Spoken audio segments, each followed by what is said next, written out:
రక్త, విద్యా దానాలు రెండు గొప్పవి. ఎమ్మెల్యే రక్తదానం మరియు విద్యాదానం రెండు గొప్ప దానాలని, వీటిని మించిన దానం మరొకటి లేదని Mahabubnagar MLA NM Srinivas Reddy అన్నారు.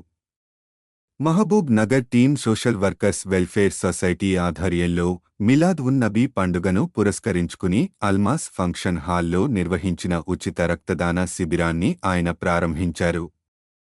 ఈ సందర్భంగా ఆయన మాట్లాడుతూ, అన్ని దానాల కన్నా రక్తదానం మిన్న అని, అత్యవసర సందర్భాలలో ఎంతో మంది ప్రాణాలను కాపాడేది ఈ రక్తమే అని చెప్పారు. అలాగే విద్యాదానం చేస్తే ఎందరో జీవితాలను నిలబెట్టి వారి భవిష్యత్తుకు బాటలు వేసినవారిమి అవుతామని ఆయన చెప్పారు. మంచి పనులు చేయడంలో మన మహబూబ్ నగర్ నెంబర్ 1 కావాలని ఆయన ఆకాంక్షించారు. రక్తదానంలో పాల్గొన్న రక్తదాతలకు ప్రశంసాపత్రం అందించి అభినందించారు. నిర్వాహకులు ఎమ్మెల్యే గారిని ఘనంగా సన్మానించారు. అనంతరం